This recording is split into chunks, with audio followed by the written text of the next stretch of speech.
Business Administration Ordinary Diploma in Business Administration. Mwanafunzi atajifunza jinsi ya kupanga na kusimamia shughuli za biashara, kutengeneza mipango ya maendeleo, kusimamia rasilimali za kifedha na watu, pamoja na kupata ujuzi wa marketing na operations.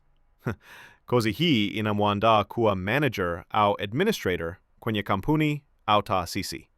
Business Administration in Human Resource Management inalenga usimamizi wa wafanyakazi. Mwanafunzi atajifunza jinsi ya kuajiri na kuendeleza wafanyakazi, kuandaa mafunzo, kushughulika na changamoto za wafanyakazi, pamoja na kufuata sheria na taratibu za kazi. Business Administration in Records and Archives. Mwanafunzi atapata ujuzi wa kutunza nyaraka za kampuni, kupanga taarifa kwa mpangilio mzuri, na kutumia mifumo ya kidijitali kuhifadhi na kulinda taarifa muhimu za biashara. Accountancy Ordinary Diploma in Accountancy inafundisha mbinu za uhasibu, kuandaa na kuchambua taarifa za kifedha, kutunza vitabu vya hesabu, pamoja na kufanya auditing na kuhesabu kodi. Accountancy and Taxation. Hapa mwanafunzi atajifunza uhasibu wa kawaida, lakini pia atapata elimu ya kina kuhusu sheria za kodi, jinsi ya kuandaa hesabu za kodi, na namna ya kupanga kodi kwa biashara.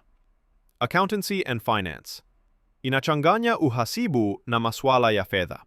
Mwanafunzi atajifunza kutengeneza bajeti, kuchambua uwekezaji, kupanga matumizi ya fedha na kufanya financial planning. Accountancy with Information Technology. Hapa mwanafunzi atapata ujuzi wa kutumia teknolojia katika uhasibu. Atajifunza kutumia programu maalumu za kifedha kama QuickBooks, Tally au Excel kwa usimamizi wa taarifa za kifedha. 3. Procurement and Supply. Ordinary Diploma in Procurement and Supply. Inafundisha namna ya kununua bidhaa na huduma kwa gharama nafuu na kwa wakati. Mwanafunzi atajifunza kuandaa mikataba, kusimamia store na kuhakikisha upatikanaji wa bidhaa. Procurement and Supplies Management inajikita kwenye kudhibiti na kusimamia mchakato wa manunuzi na wazabuni. Mwanafunzi atapata ujuzi wa kuchagua suppliers sahihi na kudhibiti gharama. Procurement and Logistics Management. Hii inalenga kwenye usafirishaji na uhifadhi wa bidhaa. Mwanafunzi atajifunza kupanga mbinu bora za logistics, magala na distribution. Procurement, Logistics and Supply Chain Management. Kozi hii inafundisha mnyororo mzima wa usambazaji wa bidhaa, kuanzia ununuzi, usafirishaji, kuhifadhi, hadi kufikisha bidhaa kwa wateja. Pia inahusisha biashara za kimataifa. Procurement and Supply with Information Technology. Inachanganya procurement na teknolojia. Mwanafunzi atajifunza kutumia mifumo ya ERP na IT tools kusimamia na kufuatilia supplies. 4. Marketing.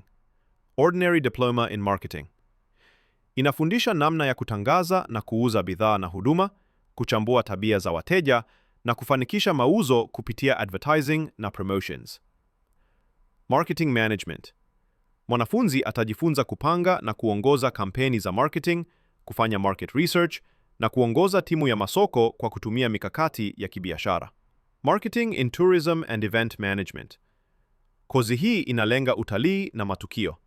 Mwanafunzi atajifunza kutangaza vivutio vya utalii, kupanga matukio na kutumia mbinu za marketing kwenye sekta ya hospitality. Marketing and Public Relations. Hii inachanganya marketing na PR. Mwanafunzi atajifunza kujenga brand image, kushughulikia media na kusimamia mahusiano ya kampuni na jamii. Marketing and Entrepreneurship Development. Inafundisha mbinu za marketing kwa wajasiriamali. Mwanafunzi atajifunza kuanzisha biashara ndogo, kukuza bidhaa mpya na kujipatia wateja. 5. Finance and Banking. Ordinary Diploma in Finance and Banking. Mwanafunzi atapata elimu ya kibenki ikiwemo mikopo, uwekezaji, usimamizi wa akaunti za wateja, pamoja na huduma za kifedha. Pia atajifunza namna ya kuhudumia wateja kwa taaluma ya kifedha. 6. Human Resource Management. Ordinary Diploma in Human Resource Management. Inajikita kwenye kupanga wafanyakazi wa kampuni, mishahara na motisha, kushughulikia nidhamu kazini na kuhakikisha sheria za kazi zinafuatwa. 7. Insurance and Risk Management. Inafundisha aina za bima, mbinu za kupima hatari, kusimamia madai ya bima na kushauri wateja kuhusu sera bora za bima. Commercial Insurance inalenga zaidi kwenye bima za kibiashara, kama bima ya mali za kampuni, magari ya biashara na biashara za usafirishaji. Namba 8. Entrepreneurship. Ordinary Diploma in Entrepreneurship and Innovation. Mwanafunzi atajifunza kuibua na kukuza mawazo mapya ya biashara, kuandaa mpango wa biashara, kupata mitaji, pamoja na kutumia teknolojia na ubunifu ili kufanikisha miradi mipya.